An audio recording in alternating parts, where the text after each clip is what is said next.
And ladies and gentlemen, welcome to the Schmoes Show. I'm your host, the infamous Orion, and I can't remember the last time I did a vocal delivery like this. I'm Kyril, and I'm also a Schmo. And welcome to two guys doing a lot of research about Doge before we even started the show. Oh, it's more than that, though. It's a Doge conspiracy. No, it's the Grammy special. Oh, crap. I We forgot had about the Grammys. Grammys. I can't believe I So did forgot. everyone. Yeah, Yeah, we had the Grammys. it was the lowest ratings Grammy's celebration of all time. Yep. It's almost like they should have just had whatever they could have had on the day that they were expecting it and just gone with it. I mean, I would have watched them, but I had work. I was being a fiscally responsible adult in the middle of a pandemic that destroyed the economy. Mm-hmm.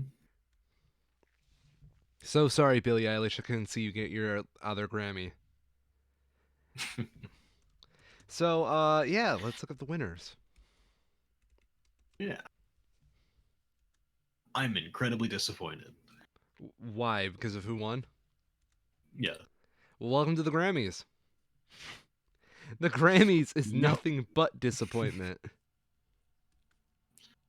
Where did... Okay. Okay, cool. Yeah. I'm at least in favor of at least one of these. Really? Yeah. The main one I'm disappointed with, though, was for the remix category. There was one artist I knew, and I've seen in concert, that was nominated, and he didn't win, unfortunately. Aw. So, I'm seeing But, I mean, Grammy nomination still doesn't suck, right? No, but the Grammys suck. They do. Did you see my Twitter rant the other night about the Grammys? I don't know. I don't think so. Oh, I went on a Twitter rant about the Grammys and why they make no sense. Hmm. Did you know you can pretty much pay your way into the Grammys to vote? No, I don't doubt it. Yeah. It's not merit based. It's literally just industry figureheads all just promoting themselves. Yep. So, who do we have? We have T Swizzle with Album of the Year for Folklore. Yep, Billie Eilish with Record of the Year, Everything I Wanted. That song, yeah, I don't know if that's Record of the Year material. Mm-hmm. Song of the Year. I have never heard of this. Isn't it I Can't Breathe? Yep, I have not heard that. I think I heard it once or twice. To the YouTube machine. Oh boy. No, I'm not gonna bother with that. Best new artist. New artist. Megan Thee Stallion. Would not have been my pick. Honestly, Megan Thee Stallion's been around for so long. It's weird to see her in the best new artist. Yeah, best new artist entire category is.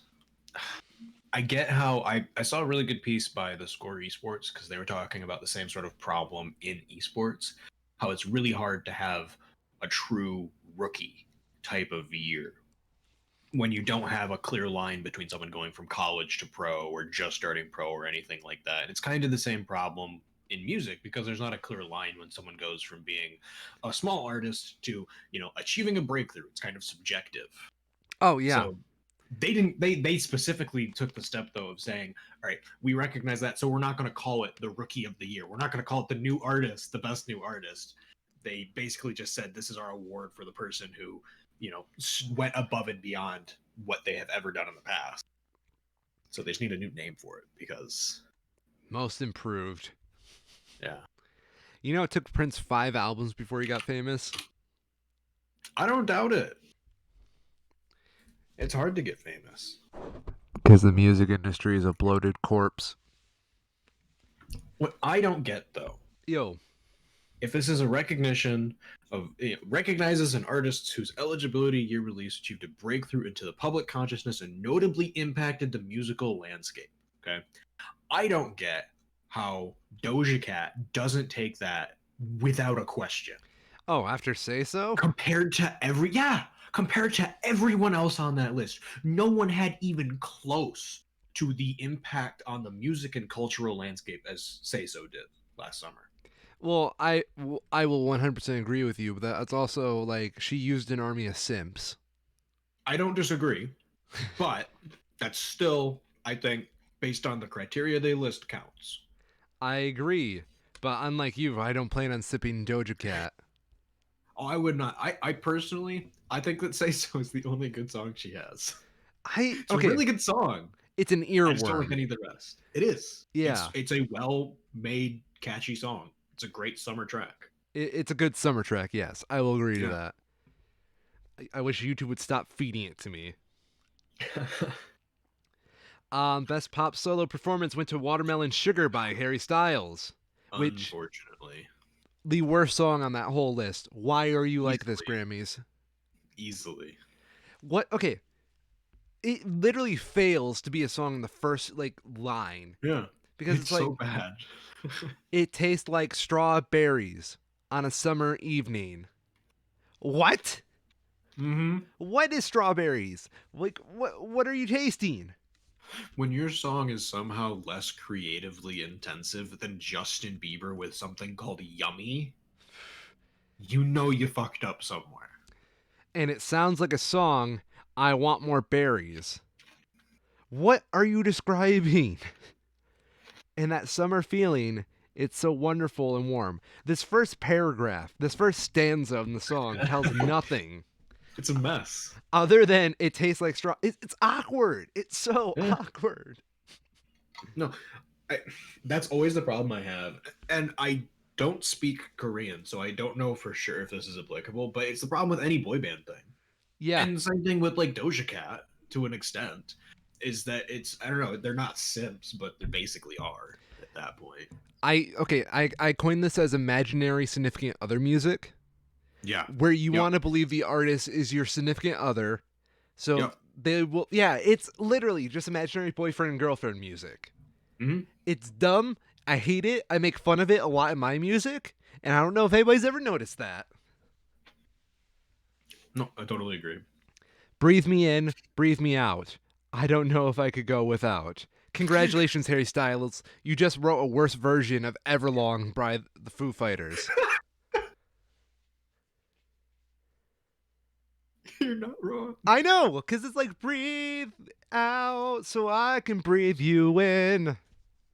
Ugh. I'm just thinking out loud. I don't know if I can go without. You just rhymed without Yeah. with without. It's all. Let's pop duo group performance. I'm Oh, probably. I think this is fine. rain on me. There's not. Yeah, there's not an especially. I mean, okay, there's at least one not okay option, but like as a whole, there's nothing especially egregious here. I like seeing Lady Gaga get awards because she's amazing. So, I honestly have no problem with rain on me. I think it's a good party yeah, jam. no, I don't either. It's fine. Yeah, bubblegum But is. like, if BTS gets it, whatever. Taylor Swift gets it, whatever. I don't know the first. I know Dua Lipa. I don't know the rest of them, but you know, whatever. What As long as it's list are not you Justin using Bieber. that shows the other noms? Because I only got the winners. I am on the Grammys website. Oh, okay. I'm on the New York Times. I'm switching over. Next one Mhm. with vocal album of the year, for pop. Yes. Uh, would you go on with that one, Kyril? Since I'm pulling up the list. Yes, we have James Taylor, American Standard. Yes. Um, isn't that just pop standards? I think so. Traditional pop recordings, yeah, 51% playtime. Okay. Burt Baccarat is on the. Is he even alive? I thought he did movie compositions. He's 92. Holy shit. Are those like recent pictures? Like, if this is recent, he looks fucking amazing. Look at this. Look at this shit. I This want man to is look. 92. That is not a 92-year-old man. That's I Brad. know. Have you seen Ringo? Worse. That's amazing. We are going to look like gods when we get that old. You do know Burt Baccarat, right? Vaguely. Okay, you know his work. Yeah. So, raindrops keep falling on my head. Arthur's Name Close to You. Do you know the way to San Jose? I say a little prayer. I'll never fall in love again. Walk on by. What the world needs now is love. Like, if there's a song, a love song in a movie from like 1950 to 1990 that got big, there's a good chance it's his. Yes. He did a lot of work with the Bond movies as well. Okay. Here's Ringo Starr, and keep in mind this man is 80. Yes. Come on, Ringo. Oh wow. Yeah. No way he doesn't dye his hair though. Oh, But no wow, way. he looks really good. Yeah. He probably dyes that beard as well. Oh yeah, no, totally. Yeah. It's a bit too even, but I mean, still looks great. Maybe love was all you needed. Best vocal pop album went to Dua Lipa with Future Nostalgia. Yep, I'm fine with that. Wasn't that the one with Don't Start Now on it? Future nostalgia. I don't know. There's like a point where I It's been a couldn't few get into months my since I've car looked without at hearing these. that song every time. Yep, it is. I figured as much. Mm-hmm. I mean, whatever. I kind of predicted this would be a big year for Dua Lipa. Yep. Dance and Electronic, Mr. Chiral. I strongly disagree with their categorization for some of these, Okay. but like the winner went to Katronda featuring Kelly Ukis. I don't even know how that is, but yeah, I have a hard time categorizing almost any of these as dance. Why do you say that? Just knowing, like, Diplo is probably the closest dance artist on here, and even then, that's kind of stretching it because it's like it would be like calling a traditional like big band standard type performance classical. Like, yes, all of the same pieces are there, you've got all of that broad types of instruments in use, but they're being put together in a completely different way to sound completely different. A different form of orchestration? Yeah. So, like, yes, technically Disclosure has dance elements in it, but it's not really. And like, these are good artists, so I just all of the Grammys just sucks with electronic music because I'm convinced none of the people who run it listen to it. Or it's like you're saying, it's just all basically bought for a large portion of it. Oh, I'm almost certain that there are record labels that implant voters into the Grammys just to try and get their albums like Grammy nominations or particular Mm-hmm. awards just to make the prestige of an artist better. Could be. So Uh, like K-Tronda, I listen to a lot of electronic and dance music. I've never heard of K-Tronda really? at all. Not even like in mention. Hmm. So when I see stuff like that I haven't even seen someone mention it, it immediately comes out as questionable to me as to who they are and why they're in this category. Interesting. What you snacking on there, bud? Chips. Oh, chaps. Chips. Contemporary instrumental music went.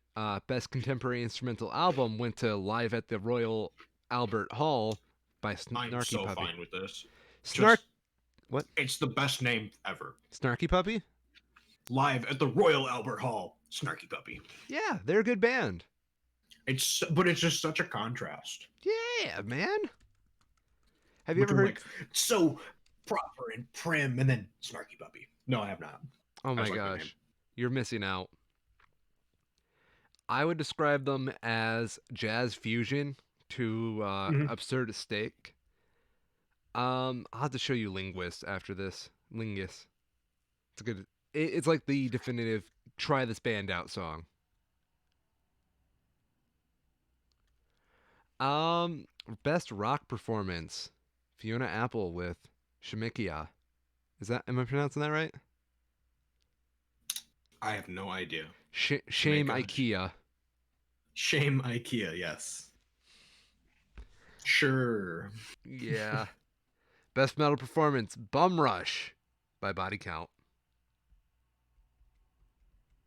Best new rock song, Stay High by Brittany Howard. I don't even know any of these people.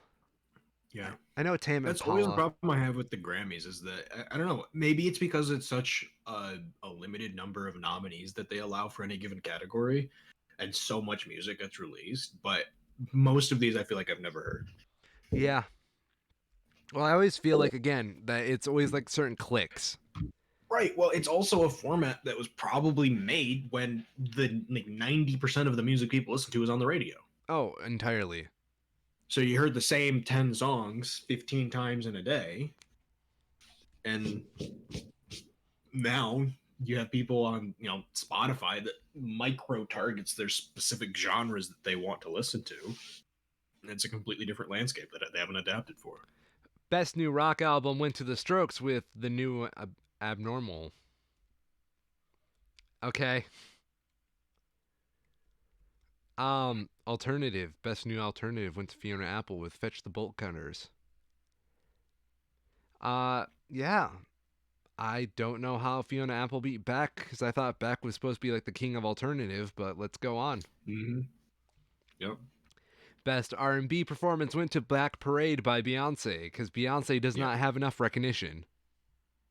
Who could have seen this coming? I'm a little shocked to see Jacob Collier didn't win it. I'm not.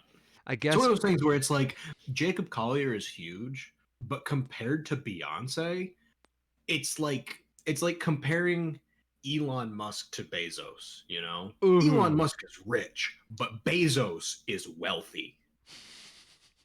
Collier is popular, but Beyonce is an icon. That's very true.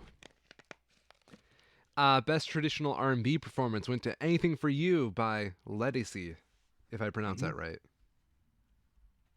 Honestly, who knows at this point with the way some of these names are pronounced? Oh my gosh, I feel horrible sometimes, but yeah. Yeah. Best R&B song, Better Than I Imagined, by a whole bunch of different people. Yeah. Robert Glasper is the only name I know on there. It's the song. It's those songwriters awards. That's why. Oh, duh. Makes sense. Songwriters, Even though two of the songwriters performed on it. Okay, so real talk. I was like reading some articles about songwriting more from a practical industry perspective to get like a feel for how like the Grammys and like the industry really like writes music as a more commercial token. Yeah. And they were trying to describe actual musical theory in there in these articles, and it was clear to me these people don't know what they're talking about, and they kept misspelling all these musical terms. It was painful. Mm-hmm.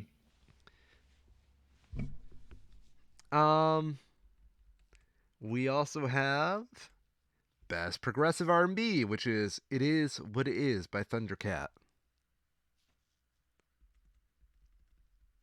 Best R&B album, Bigger Love, my bad, by John Legend. Bigger Love. Yeah. I feel like John Legend Is that the John Legend? I think it is the John Legend. Yeah. If that is, that's like not even fair. Yeah. Gregory Porter's amazing. I will say, if I had to pick, I would have preferred to see Gregory Porter get it because he's just phenomenal and fresh, new. Yeah. But like John Legend is just on a completely other level. Once he had All of Me, he had all the Grammys. Mm-hmm. Best rap performance was Savage by Megan Thee Stallion featuring Beyonce. Yep. Which, again, it's two names we've already heard tonight. Yep. Best melodic rap performance. Wait. Melodic? Yes, this is the one that I was happy to see he won for because it's a really good song. Lockdown? Lockdown by Anderson .Paak is excellent. Is it? It is. Okay. I'm just surprised they put a melodic rap section.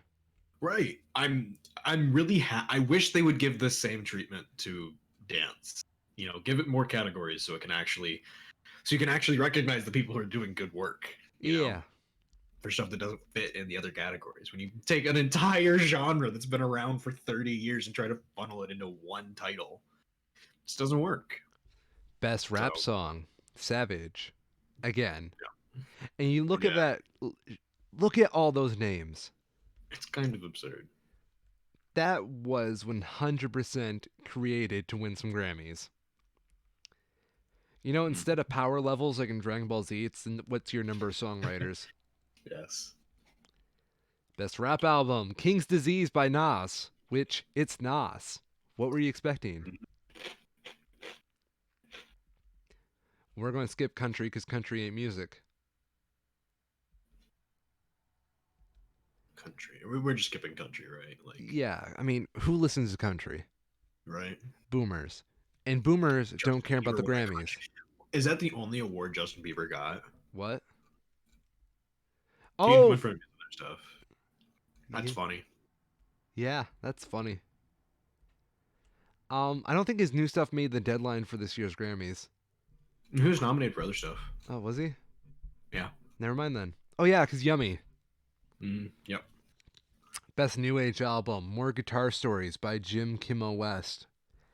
I heard about this album actually. I never listened to it, but I've definitely heard people talk good things about this album. Good. Yeah. Like jazz, yeah. Who else was gonna get it? Chick Corea? Yeah. The guy who just died? Yeah. And what is Who the is grant? legendary. Yeah. It's not going to anyone else. No. Because the Grammys loves posturing the dead. Yep. Best Jazz Vocal Album, Secrets of the Best Stories by Kurt Elling featuring Daniel Perez. I've heard Daniel Perez. Pretty good. Best Jazz Instrumental Album, going to Chick Corea because no one else stood a chance. Yep. Best large. Doesn't to say Chick Corea doesn't deserve it, but no, of course not. I mean, it was already a not fair fight, and it got tipped even more. Yeah, it's the equivalent of what's the word I'm looking for? A good example of an unfair fight. I don't know.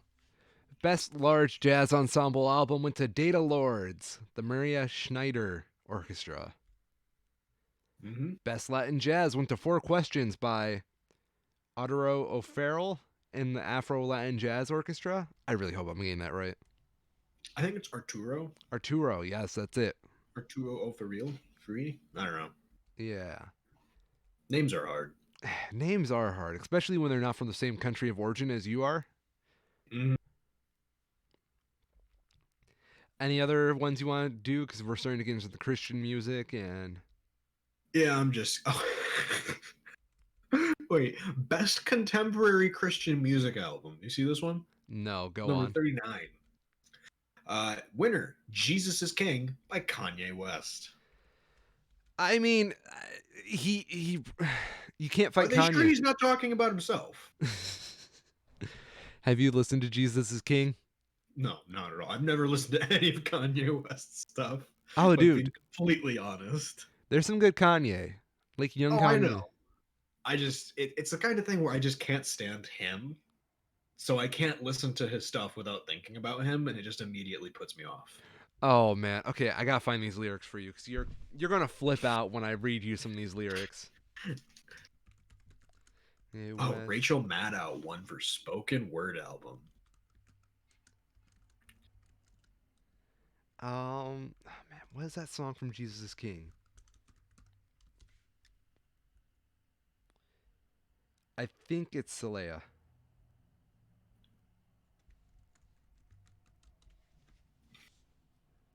Skimming through the rest. Music for visual media went to Jojo Rabbit. Yes, I agree with that. Matiti, very nice. Okay, you ready for a verse from this Jesus is King album? God is king, we the soldiers. Ultralight beam out the solar. When I get to heaven's gate, I ain't gonna peek one of the top two options there. I could see A Beautiful Day in the Neighborhood taking it because that was a really cool movie. Yep, go ahead. Okay, sorry. Sorry, I have to pause real quick. Yeah. Best song written for visual media went for No Time to Die from No Time to Die, except the movie hasn't come out yet. Still, because of COVID. Ouch. So do they get to do it again for the 2021 Grammys? I don't think so. I think it's one I consideration. don't know. It's kind of weird though. They just wanted to give Billy her another Grammy. Yeah, apparently. I'm glad that Joker got a score soundtrack because that score is really good. 1917 would have been. There's actually not a bad option there Yeah, for composition. All of those are excellent. I agree. Okay, you ready for this? Yes. God is king, we the soldiers. Ultra beam out the solar. When I get to heaven's gates, I ain't gonna peek over. Keeping perfect composure when I scream at the chauffeur. Poetry. Poetry. This man is so so sure he's getting to heaven that he's just going to tell the chauffeur to hurry up. Here's something interesting. Go on. Best arrangement, instruments and vocals. Yes. Winner is He Won't Hold You, Jacob Collier. Yes. Jacob Collier was nominated twice in this category Was he? because he featured on Slow Burn. Yeah, on the 5th nomination. Oh my gosh, you're right. So Jacob Collier had like double the chances of winning as anyone else. Isn't that interesting? I mean, life is pretty interesting when your grandpa and your mom are both teachers at the Royal Academy of Music, and you spend your whole life just having like this privileged access to like classes that most people don't have in their lifetime. It's almost like you might have an unfair advantage. Just saying. And then he goes on YouTube, start a YouTube channel that just so happens to get popular because of all these connections he has to like all these academic music figures. And then he starts telling everybody, no, I'm self-taught, I'm self-taught, I'm self-taught. And then people find out who his family is, and then he has to start saying he isn't. He is not at all self-taught. That is such bullshit. No. Like, I'm not saying Jacob Collier isn't good and that he deserves the talent that he has, and he's probably a pretty cool person. But it's very on the nose with him. Yes. Yeah. It is. I mean, it's not the fact that his upbringing gives him an unfair advantage as much as it is that he decided to lie about it. Yeah. Like,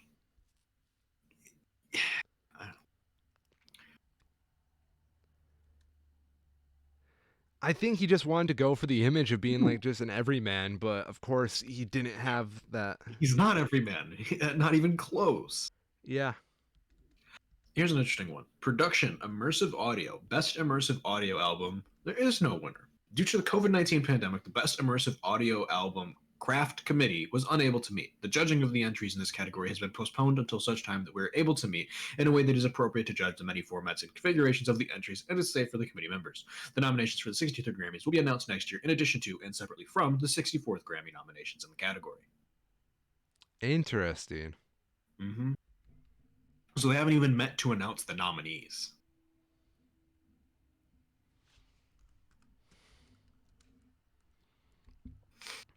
Skimming classical now. I don't think there's going to be anything particularly noteworthy here.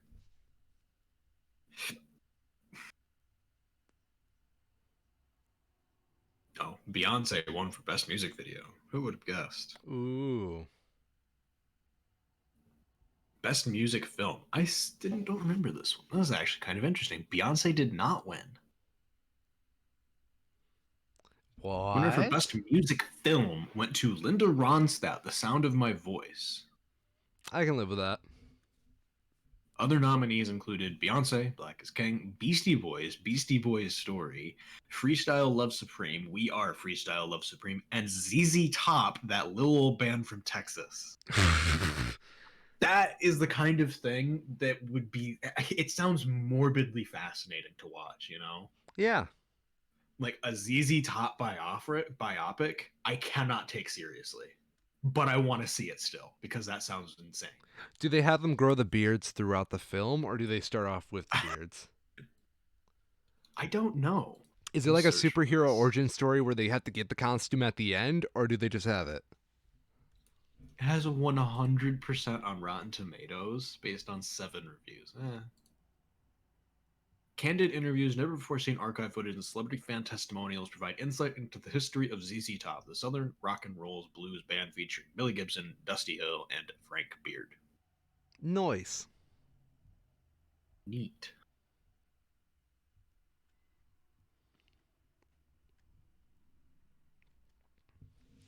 Well, are we through with the And that Grammys? has been the 63rd Grammys. Yes, I think so. Underwhelming. Yay. Yeah, it's a bit.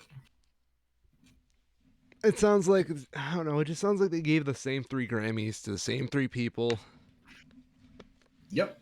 Just like last year, and the year before that, and the year before that. This year, I don't care about who gets a Grammy. I care about who gets on that Pokemon collaboration album. Mm. It still frustrates me so much that they have like just the gumption to include dance electronic as the third category that they give awards for, with its own heading, and it has 2 categories, 2 subcategories. You get representation. Don't complain.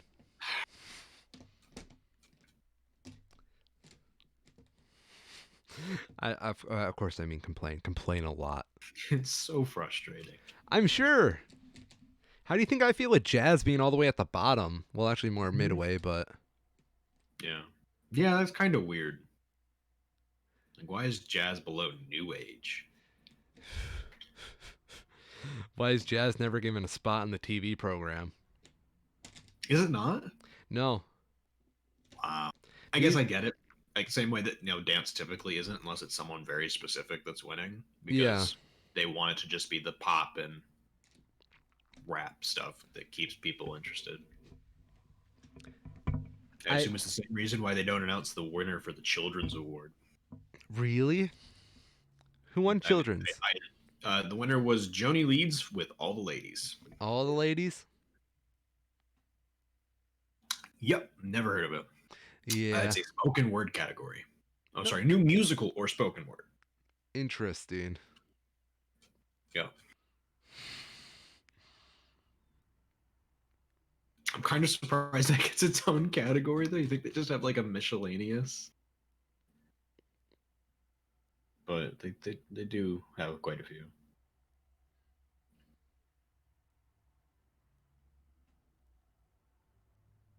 Okay. So, Yes. have you heard about the like just the general silicon shortages and bubble in tech prices right now? Yes, I am quite aware of that. Yeah.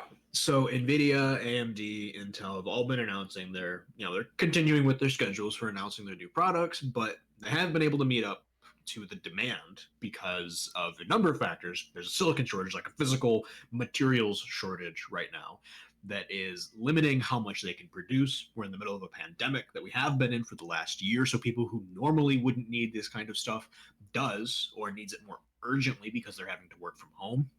And we're in the middle of a cryptocurrency bubble around cryptocurrency in general, as well as the latest trend of NFTs. Oh, I had a really good. Let me see if I can pull this up real quick. I'll send this to you. I saw a really great comic. Yes, I did save the link. Good. Copy link. I actually don't know if that does what I wanted to do. I'm just going to copy. Really great comic about how stupid NFTs are. Go on. I would love to see So it. this is Tiny Snack Comics. It's on Twitter. And there's Tiny Snack says, "Art time. Mamma mia, that's some art." And then big capitalist art buyer with his coal-powered car drives up, belching fumes out, and says, "I'd like to buy your art for $8 billion. By the way, I can only buy a fake version of your art while I'm driving this car that uses the same amount of gas in 1 hour as Luxembourg does in a year. I hope that's okay." No, please. No, please. I love that narration of it, by the way. Yes. Tiny Snack.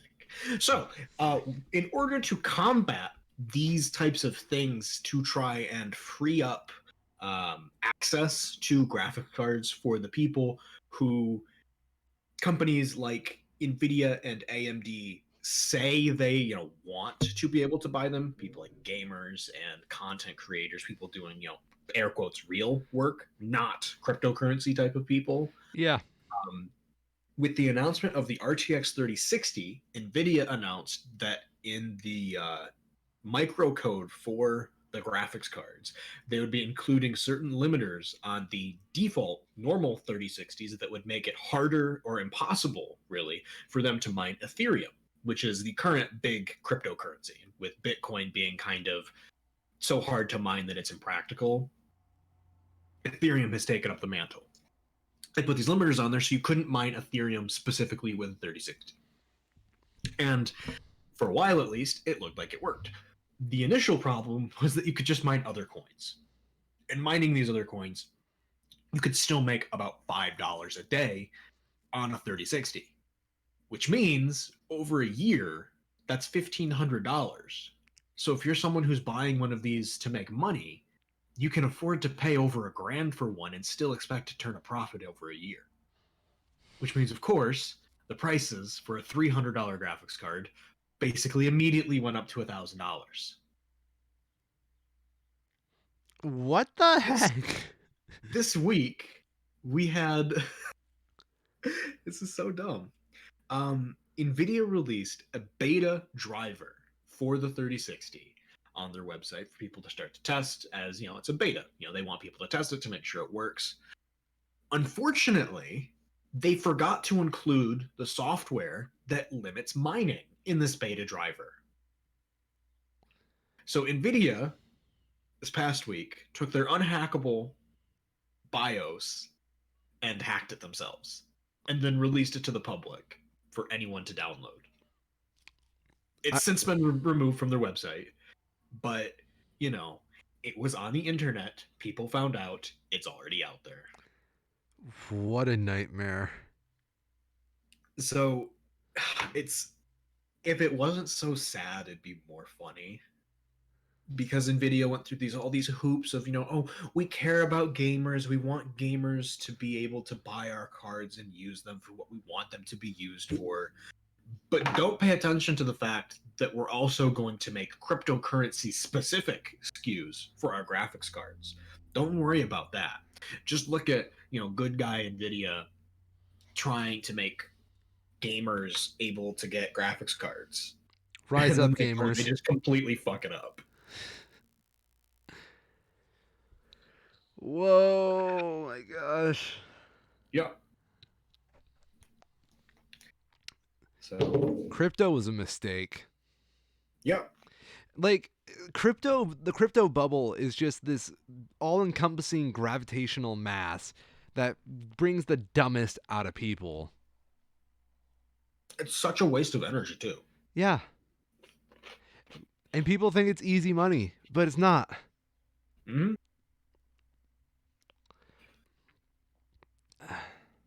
I don't know what to say other than friends don't let friends get into crypto.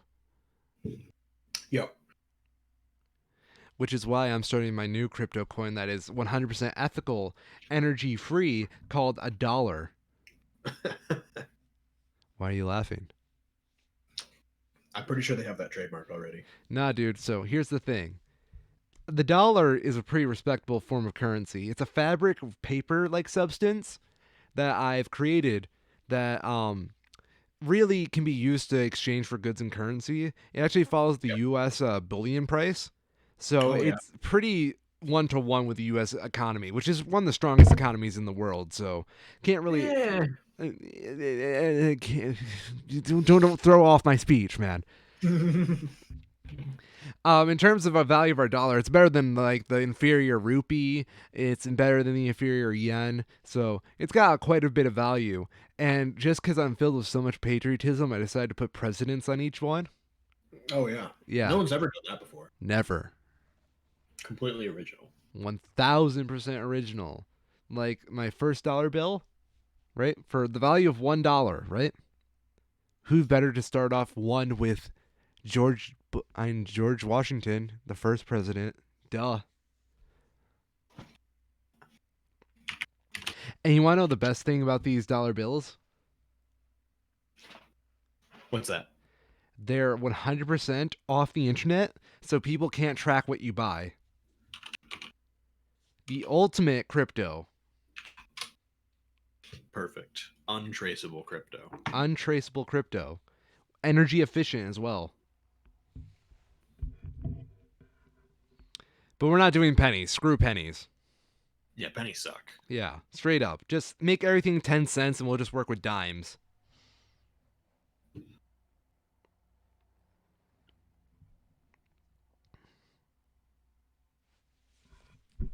So I had to do a double take here. Yes. I got my protecting children charity organizations mixed up. Apparently, in Mozambique, there are militants that are allegedly beheading children, according to the aid agency Save the Children. That's a bit of a problem. I had to do a double take though, and this is not the case, but it's a very similar name to another notable charity called Invisible Children Yes. that did the whole Kony 2012 thing. So I Yeah. was just like, sorry, what? Is that the same? It's not the same people. That's good. So yeah, kind of fucked up.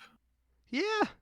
Militants beheading children is, that's bad. I would say children deserve to have their heads on. Yup. Was apparently part of a militant groups that have pledged allegiance to the Islamic State.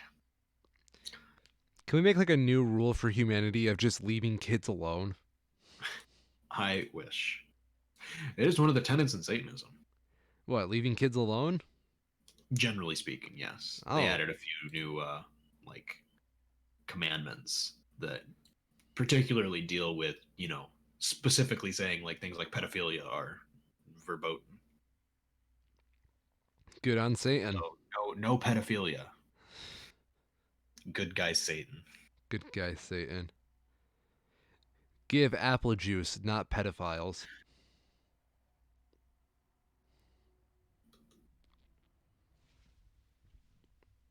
Mm. What else do we have? What else do we have?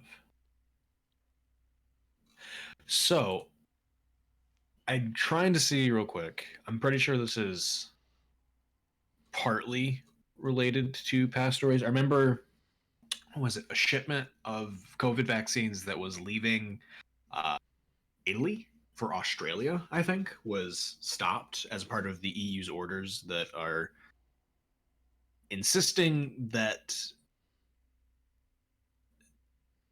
Oh, no, sorry. So this is different. So what is this? So this is apparently a potential issue with the AstraZeneca COVID vaccine relating to blood clots. Okay, go on. So let me read through some of this. German leaders have postponed a summit on extending the vaccine rollout as they await fuller confirmation that the Oxford AstraZeneca vaccine is safe to use. Germany is among a number of countries that have halted its use over unproven reports that it causes blood clots. Vice Chancellor Olaf Scholz said he was hopeful it could be used again. The EU regulator has again insisted the drug's benefits outweigh any risks. Emmer Cook, executive director of the European Medicines Agency, said the EMA was still firmly convinced of the benefits of the AstraZeneca drug, and she pointed out that blood clots highlighted by some countries were relatively common in the general population. The main question was whether it was a real side effect of the vaccine or a coincidence.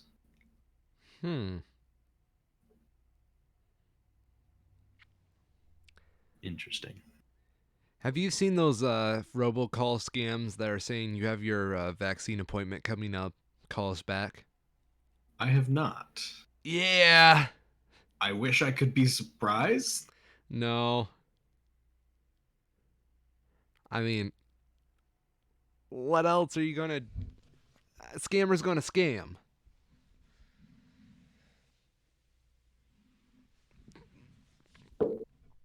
Ugh. This is an interesting chart. What's up? Show me. BBC, can I copy this? It has a chart here for Coronavirus vaccine doses by population. Reported total vaccinations per 100 people. The U.S. is not on this chart. No, we are not. I know for a fact we should be, though. We should. This appears to be only. Well, actually, is Malta's not in the EU, is it? I don't know. Hungary, I'm almost certain, is not. Hungary? I feel like it is because it's like right next to. It's in the Slavic regions. Regardless, they don't specifically say this is like the EU. This is just doses Yeah. per population.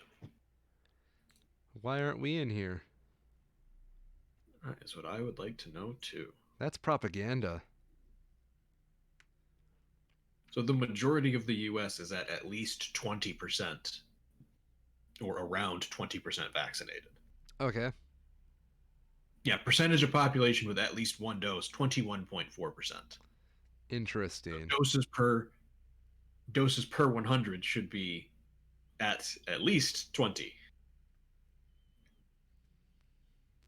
Interesting. Interesting indeed.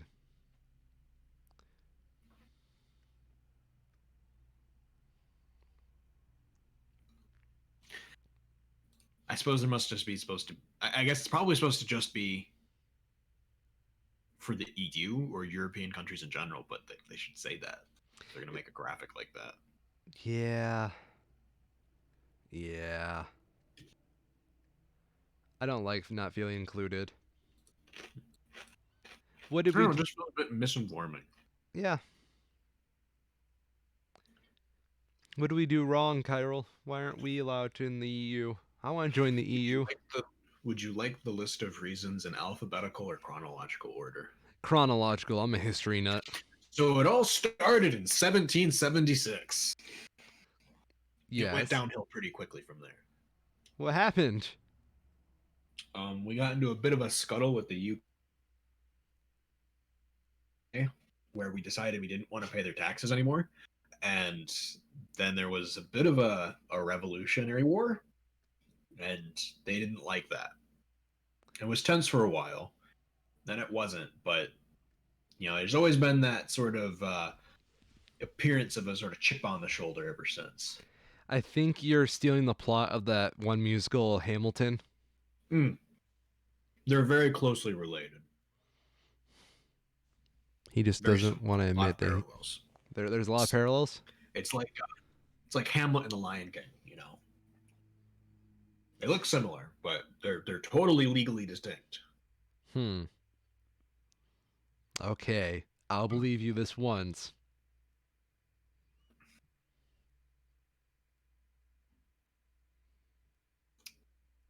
Okay.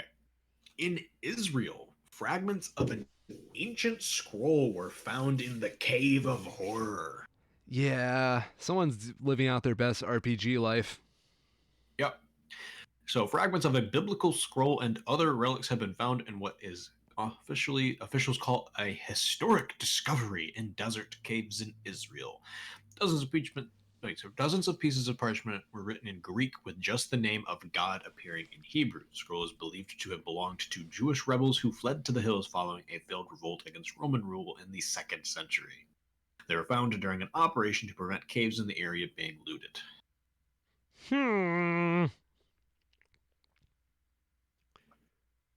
It is the first such kind of its discovery since the 1960s, when similar fragments and some 40 skeletons were discovered at the site, which became known as the Cave of Horrors.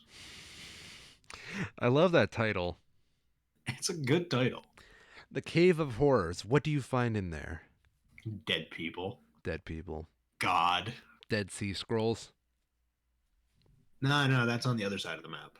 Oh, you're right. Got to fast travel to get there. Well, you see, I didn't unlock that travel point. That's a lot of walking in store for you then, buddy. I'll do the grinding on my way.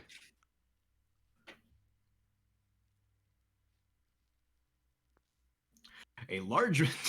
This is so dumb. A large basket, believed to possibly be the world's oldest, was among the excavated ruins. Okay. I find it very hard to believe that we don't have baskets older than 2,000 years old. Depends on what you consider a Like basket. that's what they're targeting here. That's what they said. The 2nd century. That's like the year 3 no, the year 100. Yes. So like if the basket is a part of the same time period, it's a 2,000-year-old basket. I'm pretty sure the Egyptians had baskets. No. No. No. I don't know. Egyptian baskets, parentheses, old. I can confirm, thanks to Google, that basket making was one of the traditions of ancient Egypt. Oh no. So you're saying that basket was from before the Egyptians? Apparently, I don't know. their dates are kind of all over the place here. Yeah. Like they have something that's apparently from the year 100. I guess it'd be what did they change it to? CE, Common Era. Is that what they changed it to? So 100 CE. Then they also have coins that are 4,000 BCE, and they believe the basket dates back to 8,500 BCE. So, like, which is it? How are they telling the difference between these things' ages? If they're worried about people stealing this kind of shit, they just sort of stumbled on it like this. Is people stealing this stuff really that big of a problem? What if the basket had a Joann's fabric sticker on it? No, Hobby Lobby, they're the ones that did the whole steal the relics thing. Oh, you're right. They are.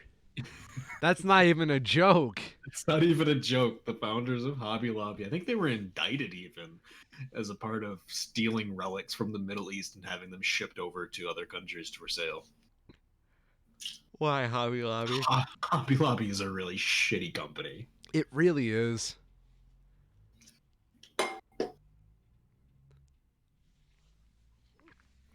Okay. Apparently, we're also getting the Zack Snyder Justice League rework this week. Finally. Yeah, I'm Thursday, according to this article. so sick of hearing it.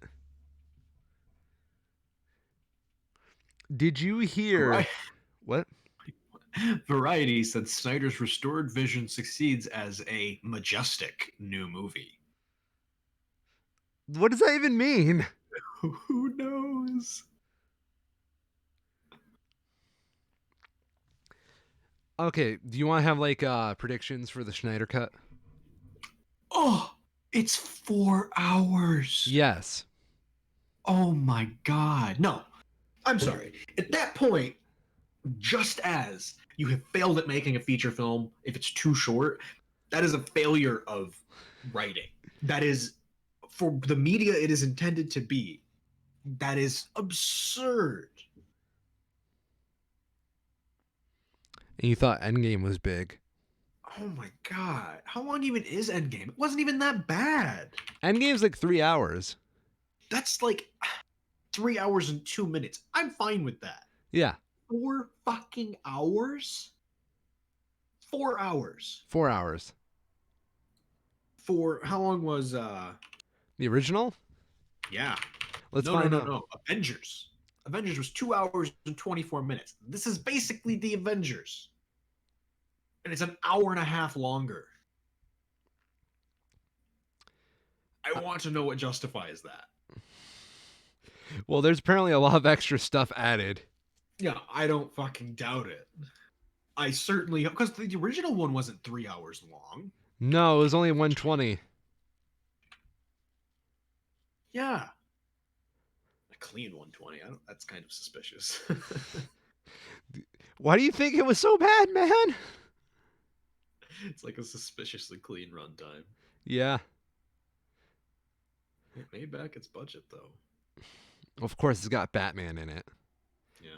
Dude, it's twice as long as the original. Yeah. Yeah. That is...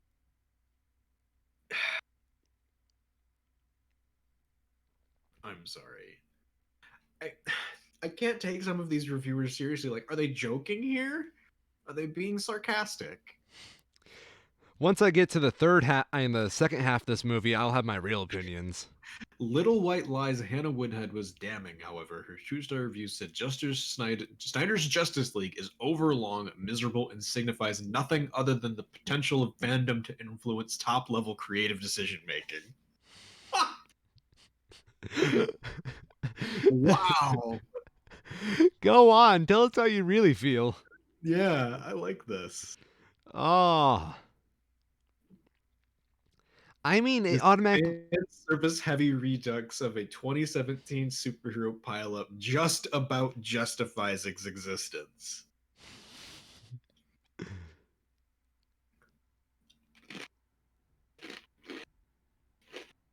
Even a good superhero flick, and this definitely isn't, shouldn't be this long.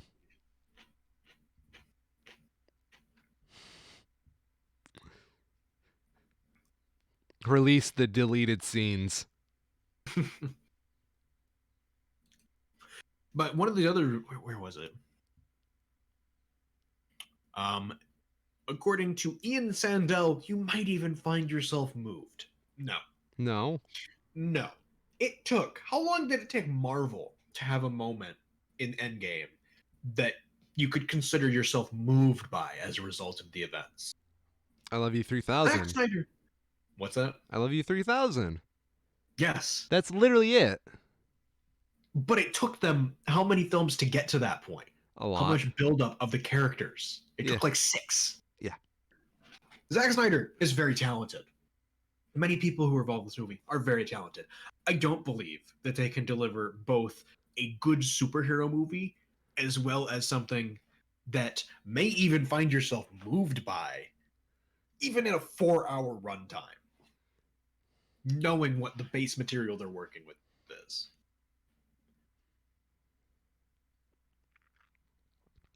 How do you double the length of a film while keeping the original plot? I don't think you can. No.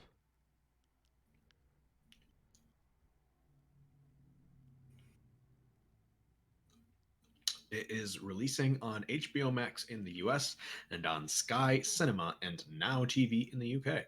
Oh, jeez. So hey, I'll be watching it at least. I can watch that. Did you know this was actually once thought to be like a 4-part miniseries? I think it would have been better if it was. That is about the runtime I would expect for a miniseries. That's far too long for a movie. 2-hour shows had intermissions, you know? Imagine going to see a show in a theater and having 3 intermissions. Yeah. It would be ridiculous. It's absurd.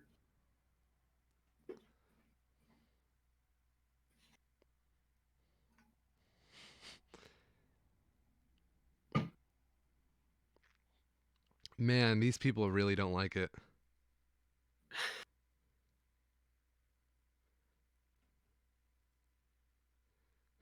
At its core, it's an exhausting 4-hour behemoth that doesn't particularly serve anyone outside the minority that demanded its existence. I don't feel like that's wrong though, you know? It's not. Like, that's really how it feels. I mean, how do you pace a film for 4 hours? I don't know. Because, like, if we even look at this like as a cinematic 3-act structure, right? Yeah. The first act is going to be, it's usually like the first half an hour of a film, right? Mm-hmm. So, like, in Endgame, this is them dealing with Thanos, and then they discover time travel, which initiates the second act. Yep. The second act is them going on the time heist. Yep. The third act is them coming back to the present, undoing the snap, and having Thanos attack. Yep. That's 3-act structure. Yep. What is this? I mean, there's generally a reason why most movies are about the same length and why long ones, at least until recently, were so rare. Yes. Or let's put this up against another film that Justice League is trying to be. The Avengers. The original Avengers. Right. It's a 2.5 hour movie. Yeah. Which, again, the first half an hour is the first act, which is Yep. getting the Avengers together. The second act is them failing to catch Loki.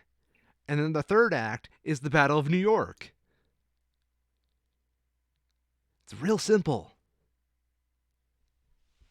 It's one of the things that I don't understand about this is because I never particularly like analyzed or watched anything analytical about Justice League, the Justice League film. Okay. But like, even though it had stuff people didn't like, it was still competent from like a structure standpoint as a film. Yes. Well, it's hard Even though to. it kind of jumped around, it had a traditional, 3-act structure and story progression. Even if people didn't like elements of that. Well, I feel like film structure is very hard to mess up. Mm-hmm. And you're guaranteed at least some positive response if you do it right to a Right. well structured film. Yeah. Like, what is it? On the Angry Joe show, they were talking about this for we'll talk about this Cosmic Sin that released last week. Oh, yes. They pegged it as the worst movie of 2021, but even then, two of them still gave it a 2 out of 10 because it is still at its core structured as a film. It has a structure to it, even though it is a terrible, terrible movie.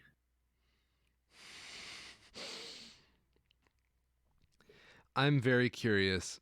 So, going forward with the DCEU, right? Which cut of Justice League are they going to follow? I have no idea. Are they going to follow the It Snyder's? can't be the Snyder cut. It can't be. No. Because this is 3 years late and they've already continued with the DCEU since. It's been bad for the most part. But it's not like they stopped to wait for it. Yeah. I just don't know what the heck they're going to do with this.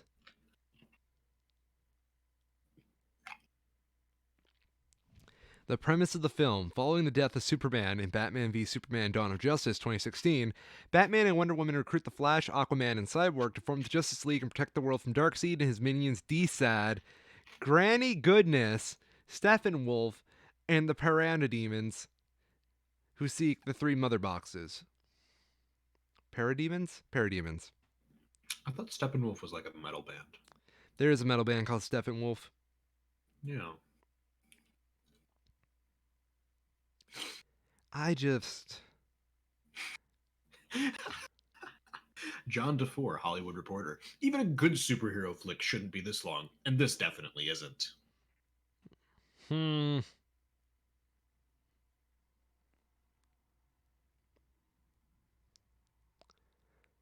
I just don't know where this film will go. The extended cut is ultimately a setup for future films and could arguably be said that it's just one 4-hour long commercial. It's Snyder saying, I was right. Please believe I was right. Yeah.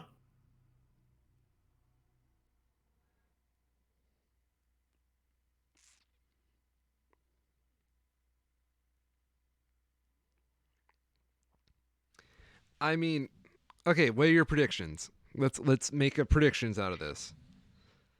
Oh wait, no, because this film got leaked. Did you not hear this? No. So apparently, when HBO Max put on the Tom and Jerry movie that came out, someone messed up the code of the website. So if you clicked on it randomly, it would put on the Snyder cut instead of Tom and Jerry. Really? Yes. Oh no. Yeah. That's unfortunate. Isn't it? A little bit. Imagine wanting to just watch it with the kids, and then all of a sudden you see, I don't know what's in the Snyder cut, but the Snyder cut starts playing, and then you, as the dad, who is a part of this QAnon-esque cult, the Snyder cut is like everybody. So I will say, Yeah. it's worth saying that Justice League was PG-13. The Snyder Cut's Justice League is rated R. So like, Ooh. there's something that made it bump up in the ratings. What does it take to be rated R? Usually, you either have to swear more or have um, more explicit depictions of something. So Hmm. like, Batman disembowels someone, and in the original one that's off screen, and this one they show it, kind of thing. Okay. Well, that Language is usually one of the easiest ones to get a bump up for, though. So I remember right, to get a PG-13 rating, yes. there are certain words like shit that you can say a limited number of times. But if I might be wrong on this, might be out of date now. But before, it used to be you could say fuck once. If you said it more than once, it was immediately R, regardless of the rest of the film. Okay. So it could just be that. So you're saying we're getting a Batman and Wonder Woman sex scene? Yes, Cool. No wonder guys wanted the Snyder cut. full frontal. Full frontal? Yes, Batflack or Wonder Woman? yes, Both? yes. This, Everything. this is gonna be the best movie of all time. It's no wonder it took them 4 hours. They had to show everything. Oh my gosh. That legitimately made me sick to my stomach.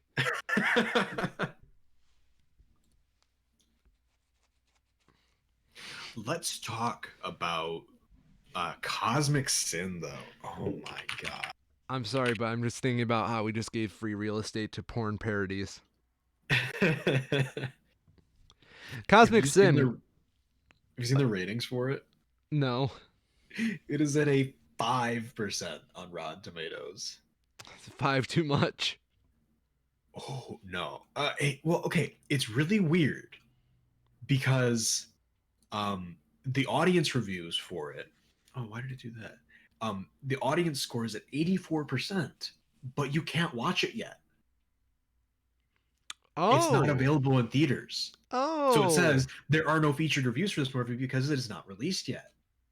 So before it's gotten less now, but when Angry Joe did his review of it, they were looking at this and the critic score was at like 7%. The audience score is at like 95. And there's all these 5-star reviews with no text, with no actual review, just people give 5 stars and moved on. So it's That like is very sus. clearly they like botted it to bump up the ratings. Very much so. Yeah. That's But messed like up. this movie is just terrible. Is it? It's so bad. Go on. So one of the things that is apparently it has two notable characters or two notable actors in it. Bruce Willis, of course, and Frank Grillo. Both very big name actors. Can I make one little statement? Yes. If you are in more bad movies than you are in good movies, I think you should lose your title as a big Hollywood actor. I don't disagree. I am looking at you, Bruce Willis. Yeah. So the thing with this is that looking at all of the rest of the actors except for them, they're all shit. Are they? They're like bad enough to the point that one of the main characters is literally a producer for the film. Yes. Like the fourth listed character is the producer. Yes.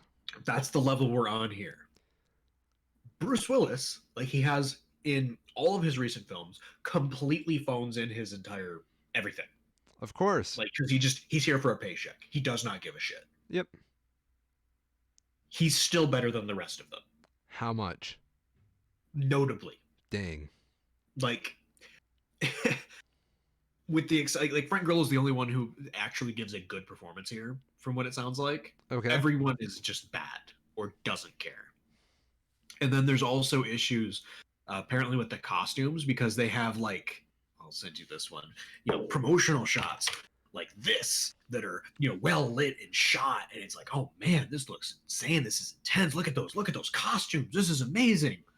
This looks like Everything a beginner. from, like, what? They're terrible quality. Yeah. For one, everyone's costume but Bruce Willis's looks basically like modified football pads, and not even good ones. They were talking about this on the Angry Joe show because they know people who like do this for cosplay and conventions and stuff who like actually make these kinds of costumes. So they have a really good frame of reference for how these kinds of things should look, and they just look like shit. Or they're completely unfinished. There's some of them that are like from like mid chest down. There's no armor. Oh So it just no. doesn't make sense for them to have all this shit on. No. And then you have this guy. Let me see if I can get a better crop of that. There's a bunch of people with armor that looks like this guy's. This guy in the white that's in all the promotional shots. This is just straight up Spartan armor from Halo. It literally looks like the shit they had in Spy Kids 3D. It does. You know what I mean? It looks exactly like Spy Kids 3D I see armor, it. quote unquote, air quotes. It just misses it's missing the chest plate with like the number. Yeah, everything else is basically the same. Yes. And apparently, everything is filmed in like the same warehouse because they only had 2 sets, one of which is inside the warehouse and the other is outside the warehouse. Okay. So everything looks the same, regardless of where they go. And apparently, at the end of it, they're talking about this in Angry Joe's review. At the end of it, there's this extended scene where Bruce Willis's character is in. It's hard to say what happens because it seems like they forgot to keep the audio for the dialogue in for this scene. So they just let it play without dialogue. Huh. Yeah.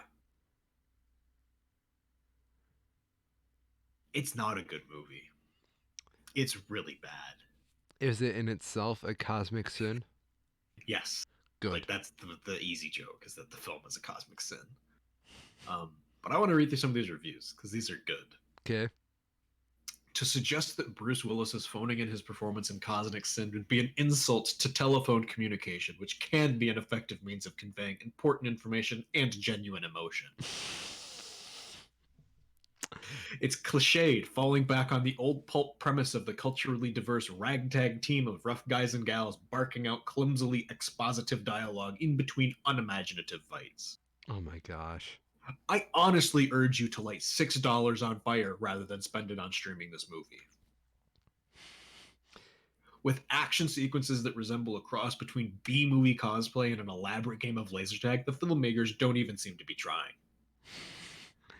Cosmic Sin achieves little aside from giving viewers a headache from the frequent gunfights and boring them from the lack of anything even remotely entertaining.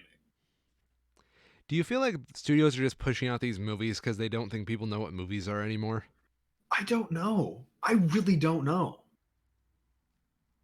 Like, it's really hard to say because there are good movies that have come out over the last year, even though they haven't been able to come out, in theaters. It's like people seem. I think that the people who are making these movies, they have to know what they have on some level is bad.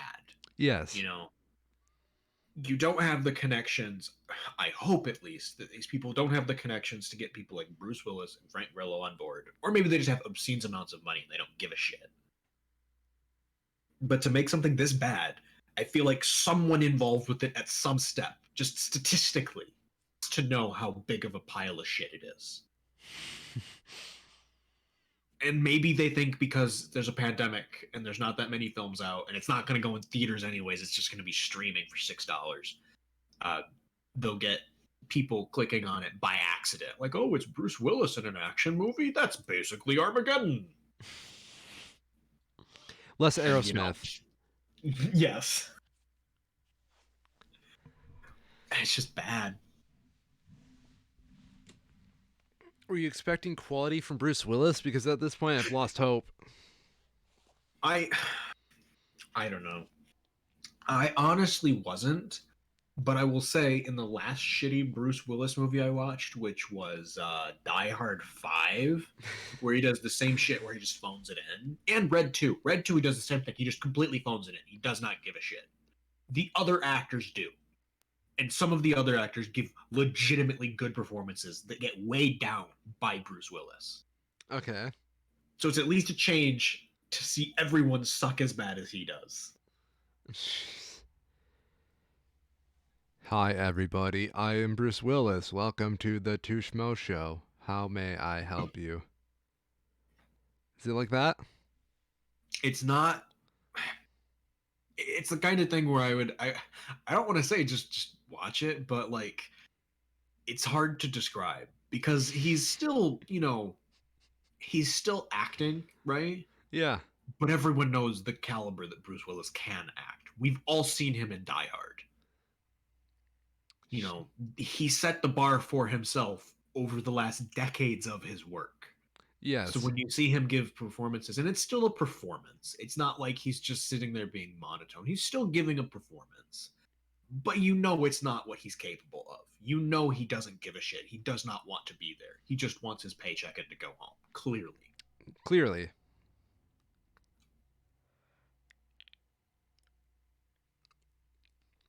You know what would be funny? What's that? We should take the bad Bruce Willis movies and then overdub his audio with Microsoft Sam. Just overdub everyone with Sam. I do it. It'd be more entertaining. Would it?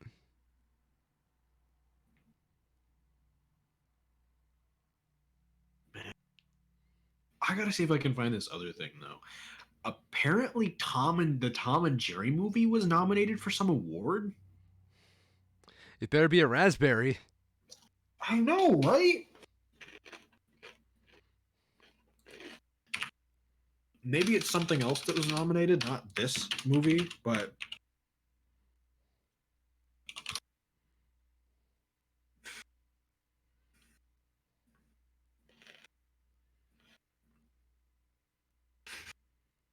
wait, what?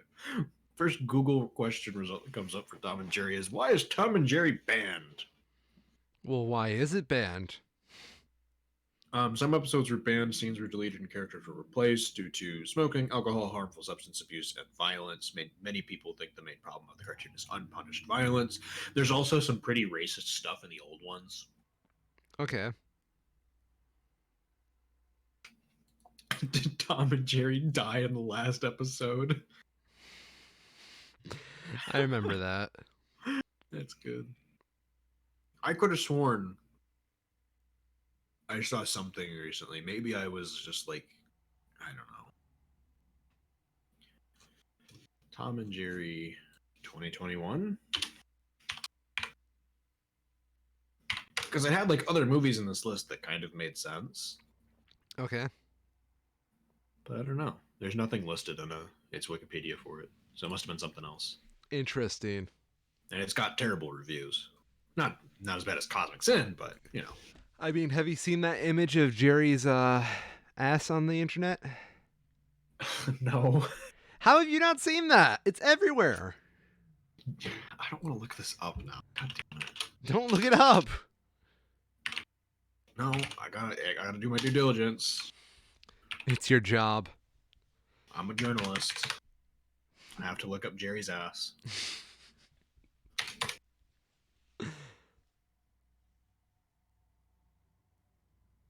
Do you see it? They said the printer thing? Is that a printer thing? Like, I'm just gonna copy this picture. Is it this? Maybe. Yeah, I want to burn. Okay. Yep. Yeah. I've seen that image all over the internet and memes. Man, I keep going so back and forth on this too. Because parts of it look really good. But parts of it also just look terrible. I'm 100% certain that came from someone's furry art page. Probably. But like the scenes that they have where Tom gets like water on him from like rain or something, Yeah. the way that the water is animated looks really good. Okay. Like, it's very effective lighting. But then at the same time, all of the rest of the animation just kind of looks like shit. It really does. Like this is a great side by side where you have Tom that has water on him and the lighting is just phenomenal. It looks so good. It looks like real water. It kind of does. You're not wrong. And then you have Jerry that just looks like 2D animation. Yes. Like imagine if they could have taken that level of lighting and applied it to all of the animation. That would have been amazing. Just from a technical standpoint, even if the film itself is kind of bad. Yeah. Okay, I will give you that. If we can think objectively like that, yes. Yes. Yes. It's really hard to, though, given the rest of it. Oh yeah.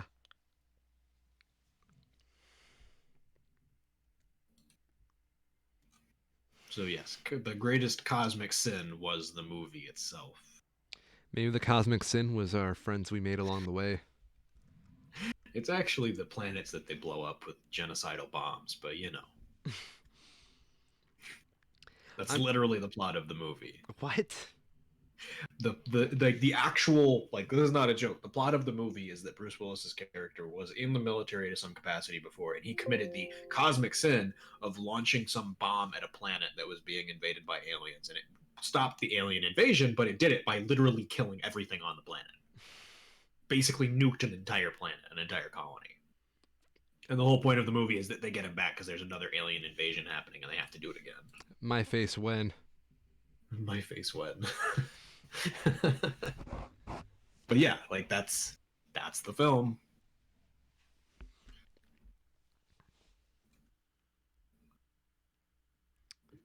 Everything lets me down.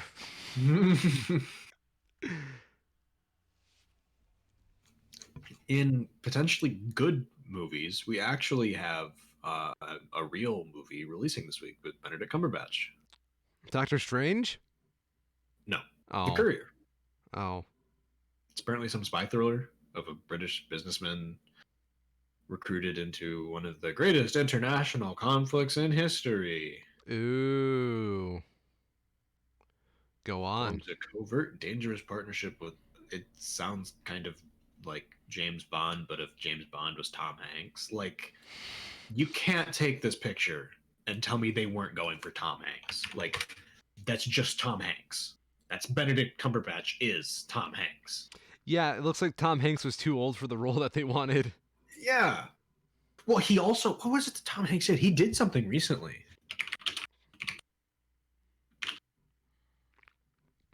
Was it Tinker Tailor? I don't remember what it was. I do not like that mustache on Benedict Cumberbatch. It doesn't work. It is the worst mustache. Like, What did Tom Hanks do? Mamma Mia. Mamma Mia. Oh, Here we go again. Bridge of Spies. Oh, yeah. Yep. But that was like actually 6 years ago. That was a lot longer than I thought. Mm-hmm.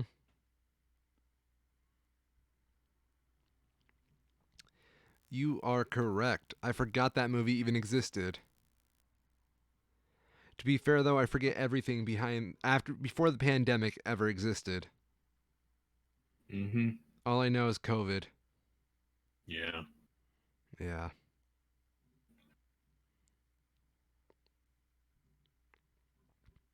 Does anybody else remember the before times? I don't think so. I think I was a engineer before the before times. So you know how with like Mad Max, kind of seems like everything went to shit really quick. Yeah. What if everyone's just playing it up for laughs and Max is the only one that's not in on the joke and he thinks everything has just gone to shit?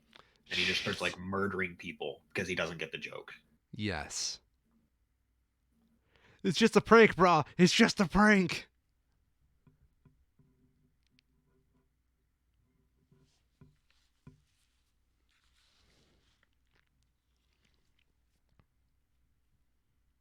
Did Ghostbusters Afterlife release?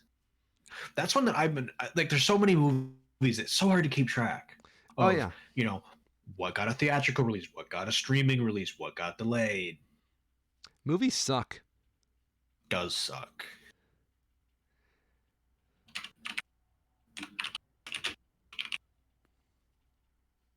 Was this released June 11th? No, it was not.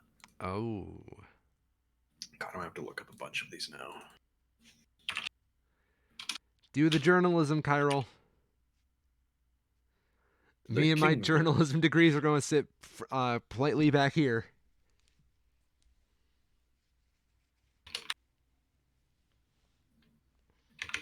That one. August 20th. At least it's going to be a good summer for movies. Because they've got like a year-long backlog. Oh boy. I heard a rumor that Sony is delaying Venom Venom's like promotional stuff until they see people starting going back to theaters more. I don't doubt it. It Yeah, makes sense. yeah. I don't want it It's that kind of, way. I don't know, it could be interesting because with the way that HBO's been handling some of these, we could be entering into a new, like, I don't want to say paradigm because that's kind of a cliche word, but like that, where people turn to streaming more as a primary source of films and you can get away with a bit of a lower budget for the Maybe. advertising at least. I honestly wouldn't feel that's the worst. Because like if everyone's going to turning to a streaming platform to watch their movies, you can just advertise for free on that streaming platform. Yeah.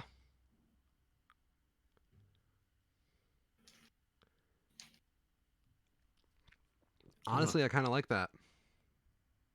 I don't know if I like it, but I could appreciate it if that's what they're going for. Hmm. Well, maybe you just need to be more positive, Mr. Kyril. Yeah. The home theater experience just like never has. It just doesn't compare to actually seeing a movie in a theater. It really doesn't. And it would be a shame if it sort of overtook the theater experience to that degree.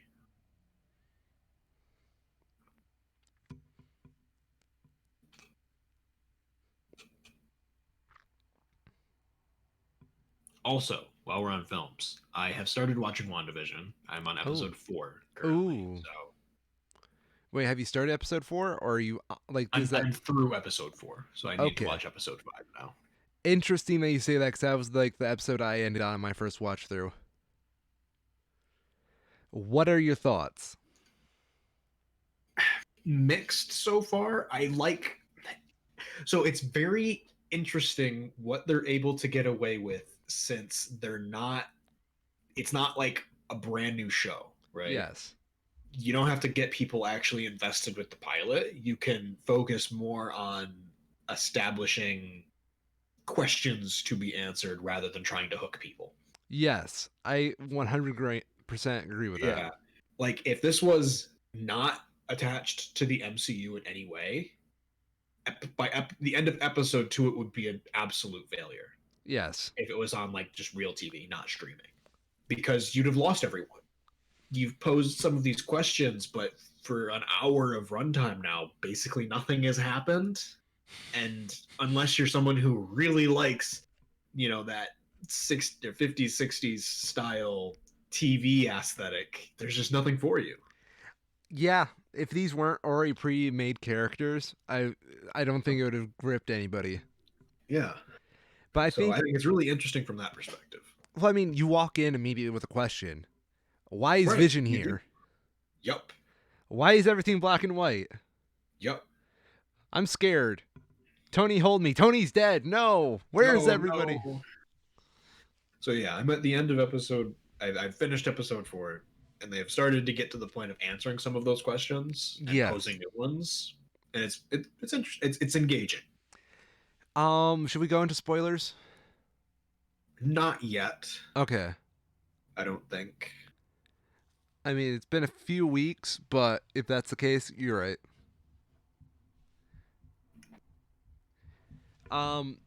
What did you think about episode 4? Because I've heard many divisive opinions about episode 4. I don't like some of the side characters that they're introducing. Really? Yes. I know the one that everybody likes. I do like. It's the other ones. Like the other sword, I think is what it's called. Yes. The other agents are a bit less likable. The way I describe And what? as someone who's only seen Captain Marvel once, they could have done a whole hell of a lot better job establishing the fact that Rambo is the daughter of Wonder Woman's best Captain Marvel's best fucking friend. Yeah. Because it took me it was like 3 days after they introduced that where I was like, oh yeah, that's who that is. That makes so much sense and it actually connects. Yes. I hope everybody else knows that because I don't think they do. Yeah, spoiler it's alert. Not easy to pick up on. There's The fact that it's like just the fact that Sword is an agency at all Yes. is not immediately intuitive because one, not everyone's seen Captain Marvel, and if you're like me and you've only seen it once, you're not going to pick up on the fact that that is what this is. Yes. Well, the way I always say look at Sword is like if Shield's defending, Sword is attacking. Right. Yeah. But for something that there's only been one instance of it being present Yeah. in like the greater plot, to have it be a main focal point is just kind of like because I'm watching this with my mom, right? Yes. She Okay. is not a big Marvel fan at all. She's seen most of the movies, but she's seen most of them once, if that. Okay. And for her, she was asking me like, "Wait, is this something that they made after Shield fell, like at the end of Endgame? What happened?" Because she didn't. It just didn't connect for someone who's not that invested in the media that this is something that is already established. Yes. I agree. I think Sword was sloppily added on. Mm-hmm. It makes sense, Yeah. but Well, when I was watching it for the first time and I saw the Sword logo and everything, yeah, I'm like, oh, that's really cool. I can't wait for them to like reestablish Sword yep, and like reveal it to everybody, you know? I yep, wonder if they're going to play them as the villains at first to make everybody super suspicious of them, then tell who they right, really are. right. Yeah. Like the fact that Sword even exists in the current day is a new concept Yeah. because we know Sword used to exist when Shield was in its infancy, but now that Shield had ballooned to this massive entity, does Sword even exist? We don't know. And yes, it does, it turns out. But like Well, it makes sense in a having that post be Thanos world. established better. Right, it does. It Yeah. does make sense. But establish it. Yeah. No, I wish there would have been like, okay, Jimmy Woo is in this, by the way, for Yes, everybody. Spoiler. he is. Jimmy Spoiler. Woo would have been a great vehicle to explain Sword to. Yeah, because you Yeah. have an empty vessel to explain it to. Yeah. He's like, I'm just with the FBI, man. Why is this Yeah. here? I thought Shield was gone. Yeah. Yeah. He says something to that effect, anyways. But he doesn't, it's not like a big beat stop. Let's It's explain not. this. Yeah. It's just like, I thought Shield was gone. Oh, we're not Shield, we're Sword. And then he's just like, oh, okay. Next scene. Yeah. No, I wish they would have just said, yes, the shield's gone, but the sword is still here. Like, or they could have just had him be like she says, we're not Shield, we're Sword. And he's just like, Sword? And he's just like one line of just like something, Yeah. anything. We're the new shield, basically. Yeah, just establish that. Either Yeah. we're the new Shield or, just something. Yes. Ah, Um, what do you think about the whole decade jumps? I don't know what it's building to yet. I don't think it's I think it's an interesting choice. And I Okay. did like what they were able, particularly in the first two episodes in black and white, Yes. in the context of the tone of that era, I liked what they were able to do with some of the jokes. It's not to say that the jokes are necessarily like, good, but the creativity that they had in executing them, I did enjoy. You're saying you don't like Drunk Vision? No, no, no. Drunk Vision is it's sort of whatever. Yeah. Before that, I was more like joking. in the kitchen scenes and stuff. Yeah. There's some good sight gags that they're able to do given the context that everyone shares going into it that you couldn't do in that era of television. My thing with a lot of WandaVision is like looking back at it now that I know what happens, Mm-hmm. there's a lot of setup in those black and white ones. Yeah, Yeah. I can see that. Yeah. There's so much going on and you don't fully understand it yet because like I think the best part about WandaVision is it literally drops you in the middle of the plot. There's a lot of stuff before you don't know, and there's a lot of Yep. stuff that's going to happen after you don't fully know. Yep, I can imagine. Yeah. So you're watching this with your mom, you said? Yes. Okay. Yep. Interesting. What are your current predictions and thoughts? So I don't really know, Yeah. They don't give the away big much. question that I have the big question that I have at present is, how much control does Wanda have, like actual control does Wanda have over what's happening? Okay, so Versus how much is a reaction that she is having to the horrors that she's experienced. okay. Because there's parts of it that seem that she has explicit control over. And then there's other parts where she clearly doesn't, that Mm-hmm. are out of her control completely, that just sort of happen. Yes. And I'm very curious where the line is there. Um, And no spoilers. I'm not going to spoil it, but I will So, say those are good questions to have. Really good questions. Um, yeah. I'm just going to leave it at that because there are yep. some stuff I think if I were to hint at there, yeah, I'm not even going to bother hinting at them. Yep. But control is a big I thing. also want to know. Yes. I also want to know how much of a delay does she have on her broadcast? Because to be able to at a whim crop out whole scenes like that is very impressive. It really is. I wish I could do Yeah. that. Also, one other thing. What was it? Yeah. There was a specific scene. The end of the first episode. I need to rewatch the end of it for the credits Okay. because they've established that the broadcast is something that happens in universe. Yes. The end of the first episode has a scene of credits in black and white, which can be implied to play at the end of the first episode as part of the broadcast. Yes. Are the names in those credits the same as the names for the actual credits of the show, or are they fabricated to fit within the universe? My personal theory on those is I never bothered to look this up, by the way. I think those names on the credits are the missing people the FBI are looking for. I would imagine, I would hope that that's the case. Yeah. And I hope that they would have that attention to detail. If they are the actual names of the producers, the directors, and the people who are involved with the show, then it would be like the first instance in the MCU, I think, of a in-universe fourth wall break. Oh, speaking of fourth wall breaks, did you notice when Monica got sent out of the hex, she went through four walls? I did not. Yeah, that is really clever. That is actually quite clever. I love it. I do think there's one thing I do want to spoil you on because you're not going to notice it. And like it took us a while to notice it. In the recap of the next episode, right? Yes. Where, Wanda says previously on WandaVision. Yep. She edits that recap. Okay. Makes sense. Yeah.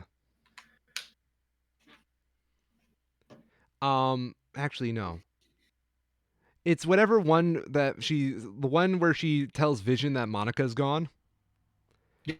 No, that's where I'm at. Okay. That's where I'm at.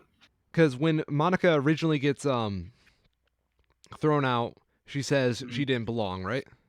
Yep. Okay. The recap changes that slightly to something different. Okay. I will look out for that. Yeah.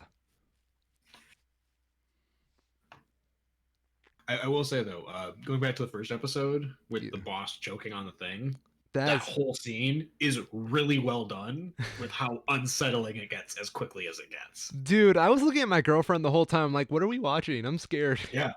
Like, are we about to just watch a man die? Yeah. I don't fully understand that because like it also questions like a lot of Wanda's control. Right. Yeah. That's one of the things that has me question it. Yeah. Between that and the little helicopter that she finds, and I don't know. Wait, did they not explain the helicopter? They haven't. I mean, they've shown where it came from, okay, where I'm at, but they haven't explained why it is the way that it is. Why it was in color and whatnot. Why it was in color. Why it changed at all. Yeah. Well, that kind of thing. You know about the implications, but you know about the beekeeper, right? Yes. Okay. Yeah. It's all because of that perception field. They won't explain this, by the way. Okay. It's literally just the perception field. Okay. The color, I have no idea why the color pops, though. Yeah. because they say that as like a, why did you colorize this picture? Well, we didn't. And it's like, what? Which is also weird as to, like, I don't know. Wanda's actively cropping out. I don't. This is like questions that maybe they don't answer. There's like parts where Wanda's actively cropping out things that she doesn't want the outside to see. Yeah. Or at least it appears that way. But that is apparently left in. Doesn't make sense. Yeah, it's like I don't know how to explain it. There are things that she does control, but there's things that she willingly does not control. Okay. Yeah. That's fair. I'm not going to hint at it, but those things do become very apparent later. I do have one question. Yes. At the end, we'll do spoilers up to episode 4 at this point. Okay. Yeah. So at the end of episode 4, because this is a question that I wouldn't mind spoiled because I don't think it's particularly pertinent to the overall plot. At the end of episode 4, there's like bits where when Vision first gets back with her, in the house, and Vision is dead. Yes. In the events of this, is Wanda animating Vision's corpse? Yes or no? No. Okay. They will explain what happens to Vision's corpse. I will say that. Okay. Yeah. Because when I first saw that, I was like, is she just like puppeting him around? I thought that too. Fucked up. Yeah. That's kind of fucked up. Yeah. No. Okay. Vision is something I think it's very... Vision is so complex in this story about why he's there. Right. That they literally have to dedicate a portion of the episode that they explain it to Wanda straight up saying, this is what Vision is. Got it. Yeah. Makes sense. Yeah. I'm also eagerly anticipating seeing Vision with the drip. The drip. The drip. What do you think of Pregnant Wanda, by the way? The baddies. I don't know. I mean, this is going to be kind of ironic given the context, but it felt kind of forced. Yeah. Like, I get that that's kind of the whole point of it, but I don't know. I'm very surprised. What we've seen of Wanda's character already, yeah, it felt out of character seeing her reactions. What, to having babies? To being present. To being pregnant. Oh, okay. That's another one of those control things that I'm going to wink at. Okay. Yeah. Let's just say, you're talking about like how all that random stuff was happening, right? Yeah. Yeah. That wasn't Wanda. Wink. Okay. Yeah. Because I know with like all the control stuff going on that it makes you feel like it's supposed to be Wanda, but right, yeah. Me knowing my knowledge of Marvel, I was like freaking out because I'm like, oh, I know what this means. I know what this means. You all are normies, and I know what this means. Honestly, I thought you would have a different question about the kids. I mean, there's the question of if they're real. Yes, I was about to say, are those someone else's kids? Yeah. Yeah. That does get explained, by the way. I would certainly hope so. Yeah. Wanda over here kidnapping children.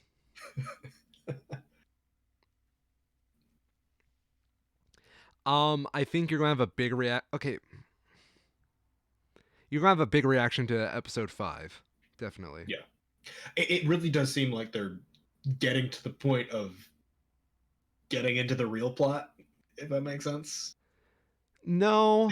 They've done their, it feels at least like at this point they've done their groundwork in establishing both what is happening in the real world and in the TV world. Yeah. Okay. So they're at that point, and then they can go from there to actually start really explaining things and investigating things. Did you notice how the aspect ratio changes from when you're in the TV show? I did, and yes. I loved it so much. Dude, that was my favorite part. When I saw that, I immediately was pointing out, I'm like, oh my god, they changed the aspect ratio. My mom was just like, the fuck are you talking about? I was like, look, they're doing it right now. Look at the bars. It's black bars on the top and bottom. Dude, I was in love with that. So much. Oh, what do you think of the... What? Grand Budapest Hotel does it. Yeah. Much more subtly, and I love it so much. It's such a great framing device for establishing a time period without ever saying a word, and I love it. Um, what was your thoughts on the reverse blip scene where the people come back? Oh, I kind of didn't like it. Whoa! I wish this is going to be really, I don't know, maybe this is a hot take. I wish that they just kind of left it in the air as to what happened, because now that they've shown what happens, they're kind of obligated to explain what happens. Hmm. If they had just sort of left it as this hanging question of the blip happened and we don't want to get into it, that's fine. It's a complicated thing. But now that they've done that, and just seeing the kind of chaos that happens in a hospital, Yeah. you know, is 5 years later, there's some normalcy that has happened. What about people who are on like the highway Yeah. and a person just appears in front of you? What happens? What happens? Like, Imagine the people there's a on a lot of plane. questions. It asks more questions than it answers. And I don't think that's a good thing given the context of it, because I can't see them going through the effort to actually answer those questions. They probably won't. And that's not good. Like, there's the pregnant woman theory. Like, what happens if a woman was blipped? Right. Yes. It, they're questions that were already there, but it feels like now that Marvel has acknowledged those questions exist, they should feel obligated to also answer them. And I don't believe they will. I think that's kind of rude. They are not going to answer those. Not in WandaVision. Mm. No, no, not in WandaVision, but like in other things. Yeah. And I think that's kind of shitty of them. Yeah. Favorite character in WandaVision so far? Favorite character? Hard to say. I do kind of like, I think his name's Herb. The Herb? black guy. Yeah. Black guy friend. Yeah, I like him. He is pretty cool. My favorite's He's a cool always guy. been Agnes. Yeah. Yeah, I just like nosy neighbor archetypes. Mhm. I I really like the sight gag of Herb with the hedge trimmer cutting into the brick wall. Oh yeah. That was good. Um I honestly And also, I will say real quick, yes. in the scene between Agnes and Herb and Vision at the end of episode 4, Yeah. where they're like outside and there's like these wide shots that are still clearly on a set with like almost like matte paintings in the background. I Yeah. really like that. That's like another great use of like, hey, this is this new film thing that we can do now that color is a thing, and we're showing it off here. I like that a lot. I was afraid with Agnes at first when they had the nosy neighbor, because I Yeah. was always afraid that they would do the scenes with her power, they're using their powers and whatnot, and then Agnes would always show up and that'd be like an annoying trope. Mm. Yeah, but Yep, I get that. for her not being as intrusive to the plot as I thought she would Mm-hmm. be, I'm very happy. Yep. Yeah. Also, just I'm happy you're not having any big theories about this so far because the internet sure as heck had some big theories. Well, I can imagine. Yeah, people were expecting Magneto to show up. People are expecting Doctor Strange to show up. I'm sorry. Why Magneto? I Because have to ask. in the comics, he's Wanda's dad. Oh, Yeah. okay. So they expected That would have been kind of amusing. the Just have, is it yeah. Ian McClellan that played him? Yes. Yeah. Just have him pop in for half a scene. I I will would have liked that. I will give you one little thing to like Yes. excite you. Paul Bettany, when he was Mhm. filming WandaVision, gave an interview, right? Yeah. He said, I get to work with an actor I've always wanted to work with my whole life who makes a cameo in WandaVision. Interesting. Yes. So I would And have to assume that's a character that they haven't shown yet with where I'm at. In WandaVision, at least. Okay. Whatever. I'm going to keep it vague because there's kind of a That's fine. funny payoff to this. That's fine. Yeah. But because Paul Bettany said that, everybody was like, "Oh, it's Benedict Cumberbatch." But everybody was like, "No, they were in Infinity War together." And, Freaking together. They worked together like twice at this point. yeah. Or they're like, "Oh no, it's Ian McKellen. He's Magneto. He's showing up," because of like the sitcom trope of the dad showing up for an episode and being annoying. Yeah. Yeah. And it got ridiculous real fast. That would have been entertaining though. Oh yeah. But yeah. More Ian McKellen is always a good thing. What was your thoughts on the Fox X-Men movies? Like the early ones or Just like in general. in general? I liked God, I'm gonna look them all up because I can't keep straight what all there are. X-Men films. So the first three X-Men films I generally liked. Okay. They're very clearly, looking back on them, they have very clearly, early superhero kind of things going with them. Yeah. But I mean, they're almost old at this point, relatively speaking, at least. So it's excusable. Yeah. I liked First Class. That was entertaining. Which Days, I can't remember, honestly. I can't remember Days of Future Past. that was the one with the Quicksilver scene. Is it? Yeah. That one was fine. Apocalypse is the time travel one, right? No, Days of Future Past time travel. Is that time travel? Okay, maybe I haven't seen Apocalypse then. Yeah. Looking at the Rotten Tomatoes score, that might be for the best. I know I haven't seen Dark Phoenix. Like, I guess as a whole, with the like mainline X-Men branded ones, they're all fine. Yeah. The only one that was particularly bad in my mind was Origins Wolverine. Oh yeah. For me, the X-Men films they had some good casting. Yeah. I liked Ian McKellen as Magneto, Evan Peters as Quicksilver. The best Quicksilver, if you ask me. And of course Hugh Jackman as Wolverine. Yeah. So are they? I'm just. This is like the first thing that pops up here. Is this like alternate timelines that they're talking about with these or something? What do you mean, the X-Men movies? Yeah. Because Not. I never got that impression. It's like they go back in time. They redo the timelines. Right. Yeah. I guess, but I never got the impression that was like distinct enough to make. Maybe they get. I guess maybe they get into it more in the two movies I haven't seen, but it didn't seem like that was anything radical. Yeah. I don't know. But looking up X-Men films in order, there's a bunch of Google images of looks like shit people have made in Paint, MS Paint.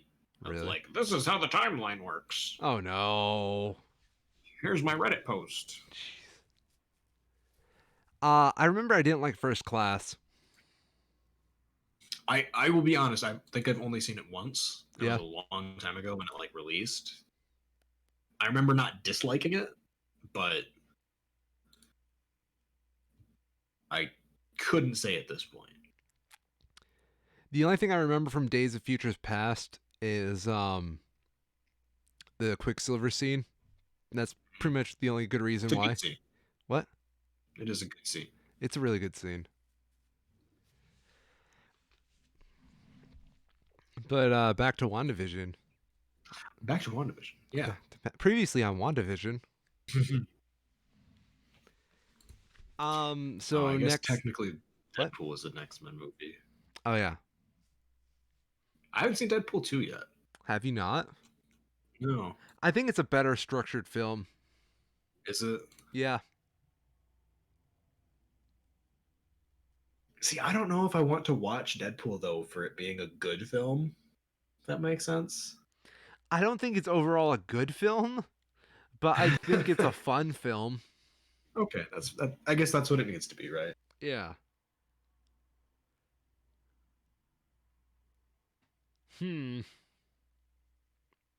Yeah, your next one is the 80s.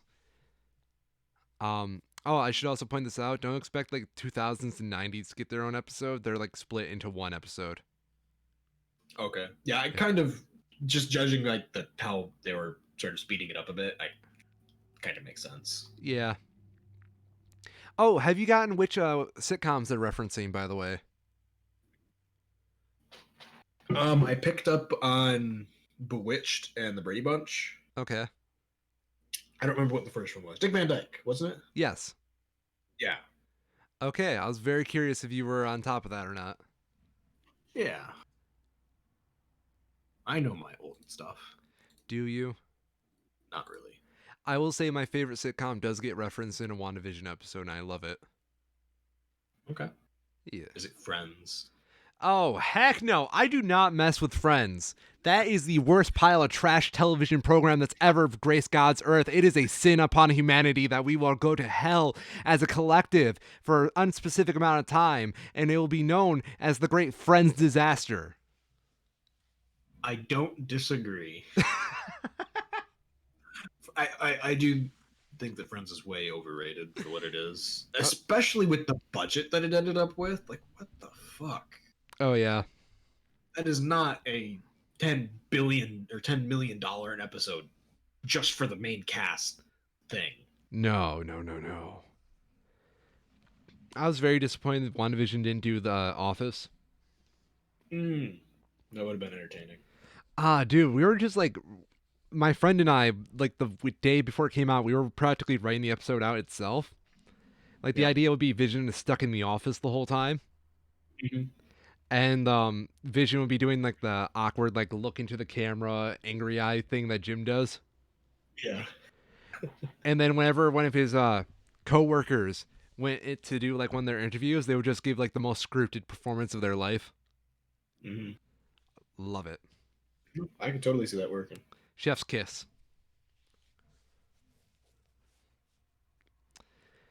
Is there anything else we have for the show?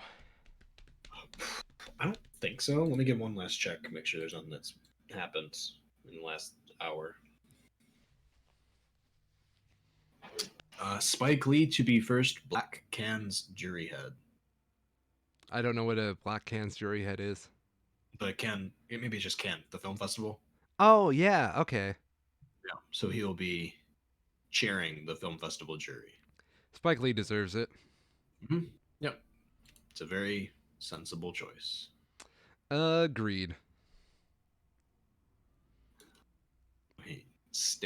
Nebraska declares pro-meat day to rival Colorado's meatless day.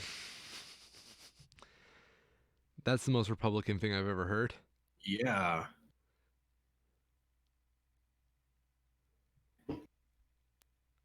I don't get it. Guess beef is the largest industry in Nebraska. Oh. Who could have seen this coming? When you literally have walking beef dispensers. I'm talking about elk. So yeah, that is a thing. Okie dokie.